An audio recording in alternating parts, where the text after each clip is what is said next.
Yo tout le monde, c'est Rodjaki. Ça faisait longtemps que j'avais pas posté une petite vidéo et ça se trouve j'en posterai plus jamais. Mais voilà, alors j'ai eu la chance de voir le jour de la sortie, en plus c'est très rare pour moi, Spider-Man Far From Home, le 23e film du MCU. Et donc je vous fais une petite vidéo, comme je suis vraiment très content de l'avoir vu avant quasiment tout le monde. Je pense que même le JDG ne l'aura pas vu avant moi. Avec donc on va faire comme lui une partie no spoil et une partie spoiler. Voilà, donc à un moment donné je vous dirai barrez-vous de la vidéo si vous ne l'avez pas vue. Et par contre bon, je vais considérer que tout le monde a vu Avengers Endgame parce que sinon ça va être un peu relou à faire. Alors parlons de la partie no spoil. La partie voilà, je vais essayer de donner mon avis sur le film sans le spoiler. Voilà, en me référant à la bande-annonce. Donc ce qu'on sait, c'est qu'il y a Spider-Man, c'est quelques temps après la mort d'Iron Man, et on sait qu'il y a Mysterio. Déjà on va parler du film dans sa globalité. Alors voilà, moi je m'attendais pas à ce que ce soit un Marvel de ouf, hein, je le dis, voilà, je m'attendais à ce que ce soit du Spider-Man, un peu du Spider-Man Homecoming, avec voilà, un film qui vaut pas les meilleurs Marvel, mais qui est quand même très regardable. Voilà, sachant que moi j'ai kiffé de toute façon quasiment tous les Marvel, pour ne pas dire tous. Je les ai quasiment tous vus, à part peut-être Ant-Man 2 et les Gardiens de la Galaxie. Voilà, à part ça, je les ai tous vus. Donc, c'est un film qui reste dans la lignée, voilà, des bons Marvel, des derniers bons Marvel qu'ils ont fait. C'est un film très sympa à voir, c'est un film qui est très drôle, il y a beaucoup d'humour dedans, mais il y a aussi vraiment de fous effets spéciaux. Alors, bien sûr, dans la bande-annonce, on a vu qu'il y avait, j'allais dire Rey Mysterio, moi, n'importe quoi, Mysterio, bien sûr, hein, il n'y a pas de catcheur mexicain dans le film. Donc, Mysterio, voilà, qui, moi, personnellement, c'est un personnage que j'aime beaucoup dans l'univers de Spider-Man. Voilà, Mysterio, donc maître des illusions, c'est un personnage que j'aime beaucoup, qui est vraiment très très bien fait dans ce film. Au niveau des effets spéciaux, il y a des scènes où vraiment ça tue de ouf, mais alors vraiment ça tue de ouf. Les effets spéciaux sont absolument géniaux, c'est ce qui m'a... Voilà, au-delà de l'humour du film qui est vraiment très présent, parfois un petit peu lourdingue, mais encore ça va, franchement, ils n'ont pas été trop lourds non plus dans l'humour. Bon, il y a des phases très très bonnes avec l'humour, mais alors les effets spéciaux avec Mysterio qui est vraiment, voilà, c'est lui qui rend les effets spéciaux vraiment très très forts. Rien qu'à ce niveau là, voilà, si vous aimez les films avec vraiment beaucoup d'effets spéciaux, avec voilà, qu'on voit vraiment du lourd là-dessus, que des films vraiment très artistiques, parce que là on peut vraiment parler d'artistique. Rien que pour ça, franchement, faut le voir, parce que Mysterio là-dedans il déboîte. Voilà, moi Mysterio, je l'avais vu dans un jeu qui était Spider-Man Dimension, je crois, un jeu qui était sur PS3, où on voyait Spider-Man dans différentes dimensions. Il y avait une dimension du présent, une dimension du futur, une dimension du passé. Voilà, j'avais grave accroché. Enfin, mon accrochement de Mysterio s'était vraiment renforcé. Et moi, c'est vrai que c'est un des trucs qui m'intéressait le plus en voyant la bande-annonce de Spider-Man Far From Home. Enfin, c'est pas évident à dire, Far From Home, excusez-moi. Je vais dire FFR, je pense, ça ira plus vite. Donc Spider-Man FFR. Voilà, un des trucs qui m'avait marqué, c'était la présence de Mysterio. Parce que je me suis dit, je savais que ça allait envoyer du lourd au niveau des effets spéciaux. Et franchement, j'ai vraiment pas été déçu. Donc le film est bon, voilà, on reste fidèle en tout cas à l'image du Spider-Man, qui est vraiment ce jeune lycéen qui n'a pas envie de prendre ses responsabilités et qui a comme allié, donc on l'a vu dans la bande-annonce, hein, Mysterio, et on va voir que c'est vraiment du très très lourd à ce niveau-là. Voilà, j'ai pas grand-chose d'autre à dire parce que c'est pas évident en même temps de parler du film sans spoiler, parce que évidemment on avait vu la bande-annonce, moi j'avais vu en plus hier pas mal de vidéos avec pas mal d'extraits du film. Alors c'est vrai que du coup ça m'avait un petit peu refroidi, parce que je me suis dit bon, ça va résumer un petit peu le film. Moi j'aime pas trop aller au cinéma et qu'on me résume la moitié du film. Des fois ils font ça dans les bandes annonces, dans les extraits, et là du coup c'est un peu ce qui s'est passé. Enfin non, c'est ce que j'aurais cru, parce que maintenant j'arrive dans la partie où je spoil comme un connard. Donc si vous n'avez pas encore vu le film, si vous n'avez pas envie de vous faire spoiler, je vous le dis tout de suite, comme je mettrai dans le descriptif du film, à partir de 5 minutes 10 de la vidéo, on va dire, barrez-vous, parce que là, j'en ai plus rien à foutre. Je considère que tout le monde a vu le film, je considère même que vous êtes revenu du futur, que vous avez vu le film. Maintenant, je spoil. Vous êtes prêts? Je vous aurais prévenu, il ne faudra pas m'insulter dans les commentaires. Ok? Donc maintenant, je spoil. Voilà. Alors déjà, première chose, alors, on connaît Mysterio, il est présenté comme un allié dans les bandes annonces. Après, personne n'est dupe, on sait très bien que Mysterio, c'est un ennemi dans le film. Donc, bon déjà c'est un spoil sans en être un. Je pense que tout le monde a deviné qu'en fait Mysterio dans le film allait être un ennemi. Et effectivement, eh bien il se trouve que Mysterio c'est l'antagoniste du film, tout simplement. Voilà. Et alors là je commence à partir dans le spoil. Alors dans la bande-annonce on parlait des élémentaux, on parlait du multiverse, on parlait de tout ça, des trucs vraiment complètement ouf. Moi je me suis dit, multiverse dans Spider-Man, c'est ouf, ça va ouvrir plein de possibilités. Oubliez, parce que en fait, c'est Mysterio qui invente tout. Voilà, il n'y a pas de multiverse, il n'y a pas d'élémentaux, tout ça c'est une mise en scène de Mysterio. Voilà, c'est des effets spéciaux, en fait il ment à tout le monde. En fait voilà, donc l'histoire c'est que Mysterio veut devenir le nouvel Iron Man en quelque sorte. Voilà, il veut devenir le héros et pour ça, il dupe tout le monde en balançant des illusions comme quoi il y aurait une menace d'élémentaux. Alors, je trouve déjà l'idée géniale. Bon, moi ça m'a pas plus surpris que ça, mais en même temps, bah voilà, ça veut dire que ils sont très malins. Ils ont réussi à faire une bande-annonce où en fin de compte ils trollent tout le monde. Et ça me fait rire. Moi, ça me fait marrer. Alors, la déception qu'il n'y ait pas de multiverse au final. Enfin, quoique après, on ne sait pas ce qui va se passer. Hein. On ne sait pas ce qui va se passer s'il y aura un multiverse un jour ou pas. En tout cas, là, non, il n'y en a pas. Donc, les théoriciens sur le multiverse, en gros, ils ont dit allez vous faire foutre. On vous a fait rêver pendant plusieurs mois, mais il n'y aura pas de multiverse. Allez vous faire voir. Voilà, c'est Mysterio qui est donc le grand ennemi. Et c'est génial. C'est génial. Et quand je parlais d'effets spéciaux, voilà, c'est les scènes de combat avec Spider-Man et Mysterio. Où en gros, Mysterio va, pendant un moment, exploser le mental de Spider-Man. Franchement, il va le rétamer.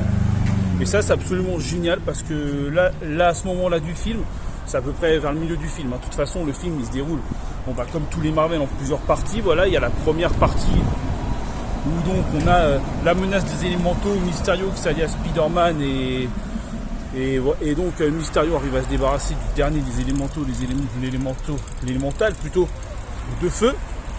Et après c'est terminé, donc il y a des lunettes que Tony Stark confie en quelque sorte à Spider-Man. Et du coup Mysterio il joue déjà sur le moral, hein.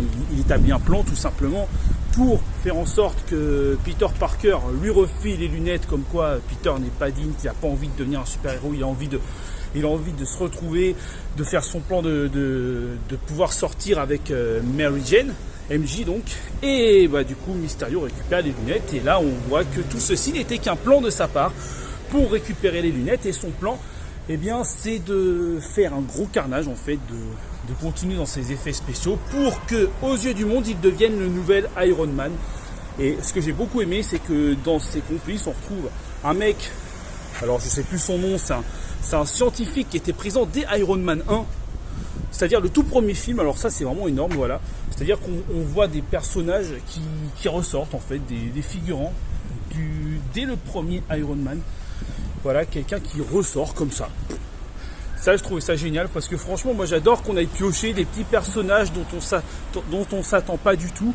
Et voilà, moi j'ai trouvé ça génial. Donc le plan de Mysterio va presque marcher, voilà. C'est-à-dire que Nick Fury va complètement se faire duper, ça part dans les illusions. À la fin, on ne sait plus ce qui est vrai, ce qui est faux. C'est ça qui est vraiment génial. Voilà, c'est pour ça que j'adore Mysterio parce que franchement, c'est pas vraiment des pouvoirs qu'il a, mais c'est une technologie qu'il arrive à faire, et c'est pour ça que ce personnage est vraiment très intéressant. Et voilà, moi j'ai adoré. Bon après, on s'en doute, hein, c'est un Marvel, voilà, donc il y a la deuxième partie où le héros il est complètement à terre, mais au final bon il se remotive parce que bon bah faut bien que le film termine bien. Et puis la troisième partie, le combat Spider-Man Mysterio, que Spider-Man gagne bien évidemment. Voilà. Et là où ça aurait pu s'arrêter là, voilà, ça aurait pu finir en un happy end total, c'est les scènes post-génériques. Alors il y en a deux. Hein. Il y a deux scènes post-génériques, donc là je peux vous le dire, vous pouvez rester jusqu'à la fin. D'ailleurs il faudra peut-être que je le rajoute dans la description parce que je ne l'ai pas dit dans la partie no spoil. Mais clairement je peux vous le dire, il y a deux scènes post-génériques et les deux sont absolument géniales. Voilà, la première scène post-générique, elle est absolument d'enfer parce que en gros, on se dit voilà, Spidey a gagné, Mysterio meurt, bon, tout est bien qui finit bien. Bon, j'étais un petit peu déçu parce que le fait que Mysterio meurt, moi j'aurais voulu qu'il reste et qu'il revienne se venger un petit peu, mais c'est voilà, un personnage aussi classe, c'est vraiment dommage je trouve qu'il meurt comme ça. Sauf que dans la scène post-générique, eh bien, déjà on voit Jameson, ou Jonah Jameson, qui est un petit peu l'ennemi de Spider-Man, hein, c'est le journaliste qui va absolument le faire tomber. On le voit, ce qui est fort, c'est que c'est l'acteur, le même acteur qui fait Jameson dans la première trilogie de Spider-Man, la trilogie Tobey Maguire, si vous voulez. Donc on le voit, je l'ai reconnu direct, alors que pourtant d'habitude je suis pas doué pour ces choses-là, mais on le reconnaît direct, bon c'est le même acteur, bon il est un petit peu dégarni, mais c'est le même acteur et ça c'est génial vraiment, ça c'est top de revoir Jameson. Et on diffuse un message où, en gros, Mysterio, c'est là qu'il est très fort.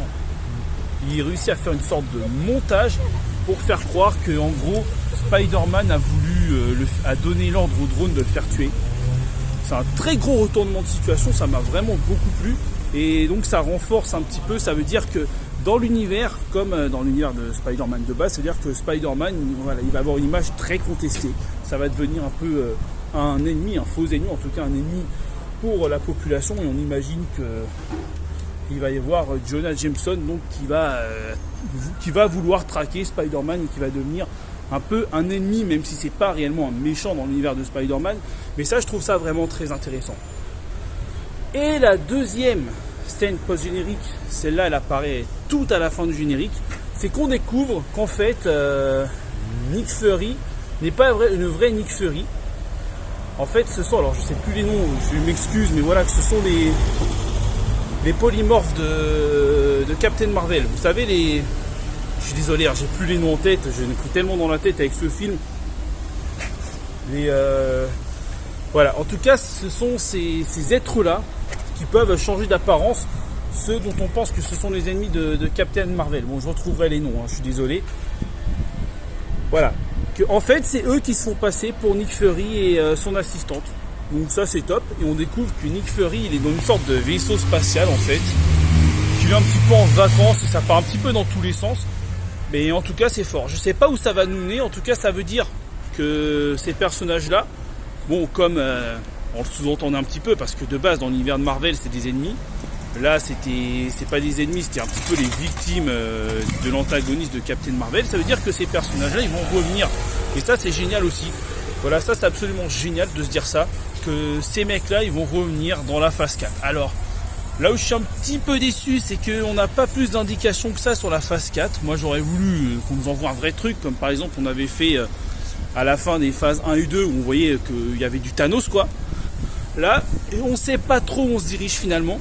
Et c'est d'autant plus frustrant qu'il n'y a pas vraiment de date de sortie. Alors on sait les films qui vont venir, on sait qu'il y aura du Gardien de la Galaxie 3, qu'il y aura certainement Thor qui sera avec eux, il y aura du Doctor Strange 2, il y aura du Black Panther 2. Bon ça, Black Panther je suis pas ultra fan, donc je suis pas spécialement hypé. Il y aura du Black Widow, voilà, mais ça indique pas vraiment ce qui va se passer dans la phase 4 et c'est un petit peu dommage. Par contre là où c'est vraiment génial, c'est que clairement, là, je reviens sur la première scène post-générique. Pour moi, il y aura clairement un Spider-Man 3. Et c'est génial parce que le Spider-Man, il m'a tellement hypé sur ce film-là. Homecoming, il m'avait hypé, mais pas plus que ça, quoi. C'est vraiment, voilà, je l'avais pris comme un film que j'avais été voir sans m'attendre à un film du level de Captain America ou de Thor, par exemple. Voilà, où là, c'était génial. J'étais pas ultra hypé par Homecoming. Voilà, c'était un film, il était sympa, mais ça faisait pas partie des meilleurs Marvel. Honnêtement, celui-là, alors je vais pas dire que c'est un top des films Marvel, mais honnêtement, franchement, j'ai beaucoup plus aimé. Et du coup, je suis très content parce que la première scène post-générique, elle nous dirige très clairement vers un Spider-Man 3. Voilà, où comme je l'ai dit, voilà, il va y avoir une petite lutte avec Jonah Jameson qui va le traquer. Et puis Et puis voilà, ils vont certainement sortir d'autres ennemis. Ils peuvent en sortir des tonnes d'ennemis là maintenant. Ils peuvent sortir, je sais pas moi, il y en a plein des ennemis. Bon, le bouffon vert peut-être, c'est encore je sais pas trop, parce qu'ils ont tellement tiré sur la corde du bouffon vert déjà dans les 2 premières trilogies de Spider-Man que je sais pas trop, mais je sais pas, ils peuvent prendre le chasseur, ils peuvent prendre le scorpion, ils peuvent prendre Octopus, on peut retirer un petit peu lui sur lui, il n'y a pas de souci. Enfin voilà, ils peuvent se ressortir plein d'ennemis de Spider-Man, Venom pourquoi pas. Ils peuvent refaire venir Venom. Voilà, c'est ça qui est vraiment génial, je trouve. Si ils étendent cet univers de Spider-Man qui de toute façon doit devenir un personnage principal depuis la mort d'Iron Man. Voilà. Et voilà, je vais conclure en spoilant un petit peu le tout début du film également, un truc qui m'a vraiment touché personnellement. C'est la petite scène au début où il y a la chanson de Whitney Houston. La fameuse chanson, alors je sais plus c'est quoi le titre parce que j'ai encore un trou de mémoire. I Will Always Love You, je pense. Voilà, bon, la fameuse chanson de Whitney Houston pour faire les adieux à ceux qui sont morts ou qui sont partis, parce qu'il n'y en a que 2 des 3 qui sont morts. Voilà, pour dire au revoir en quelque sorte à Tony Stark, à Steve Rogers et à Black Widow, Natasha Romanoff. Donc bon, alors Captain il n'est pas mort évidemment, il prend une sorte de retraite. Mais les 2 autres sont morts et j'ai trouvé ce petit passage sympa, voilà. J'aime bien ces petits hommages sympas avec cette musique qui collait parfaitement bien pour le coup. Et puis tout à la fin, il y a un petit remerciement à Stan Lee. Voilà, le tout dernier remerciement à Stan Lee qui malheureusement n'apparaît pas, il ne fait pas d'apparition dans Spider-Man. Ça, je trouve ça dommage, ça aurait été sympa pour conclure la phase 3. Surtout que là, on va vraiment passer à autre chose parce que bon, le fait qu'on n'ait pas d'indication sur ce qui va se passer dans la phase 4, ça veut dire aussi que clairement là on va passer à autre chose, on va vraiment passer à une nouvelle ère qui a été conclue par ce film en quelque sorte. Voilà, Endgame avait été une conclusion, là c'en est une autre, on nous fait comprendre que Spider-Man va devenir très important parce que là les bases sont posées avec ce Spider-Man qui va avoir cette image controversée avec Jonah Jameson qui va donc devenir son principal ennemi, même si ça ne sera pas vraiment, parce que voilà, Jonah Jameson, c'est comme je l'ai dit, c'est pas vraiment un méchant, mais ça va devenir voilà la menace permanente qui va être au-dessus de la tête de Peter Parker. Voilà pour mon compte rendu sur ce Spider-Man FFR, Far From Home. Bon, je vais rester sur FFR définitivement. Voilà. Donc merci de visionner cette vidéo, n'hésitez pas à vous abonner, je sortirai quasiment jamais de vidéo, mais celle-là j'avais envie de vous la faire. Voilà, peut-être que j'essaierai de refaire des petites vidéos sur des films que si je peux les voir, genre le jour de la sortie ou pas loin, sur des séries que je peux voir également, parce que je me mets à regarder des séries. Voilà, les live PS4, je pense que je n'en ferai plus jamais, parce qu'avec mes gosses, tiens, j'en profite, voilà, parce que voilà, j'ai mes gosses, 3 gosses, j'en profite pour les montrer. J'ai vraiment plus le temps, alors je continue à jouer à des jeux, mais j'ai plus le temps de faire des directs, des diffusions en live. J'ai vraiment plus de temps pour ça, donc voilà. En tout cas, pour le bilan de ce film-là, je vous le conseille très fortement. C'est un très bon film, alors sans être une étoile du 7e art, évidemment, parce que ça, c'est évidemment, tout le monde est surdosé des films de super-héros. Donc évidemment, si vous cherchez un grand film avec du suspense, un scénario de ouf, je ne vous le conseille pas, mais si vous aimez voilà, un bon divertissement, si vous aimez les effets spéciaux, l'artistique des effets spéciaux, j'insiste vraiment là-dessus pour ce film, parce qu'il y a vraiment, je pense qu'on a peut-être les plus beaux effets spéciaux de tout le MCU, ou en tout cas top 3 ou top 5, ce que vous voulez, mais c'est vraiment magnifique. Si vous aimez ça, cet artistique-là, je vous conseille fortement d'aller le voir. Voilà, c'était Rodjaki, je vous salue tous, et puis voilà, amusez-vous bien, et à la prochaine pour une éventuelle prochaine vidéo. Ciao tout le monde!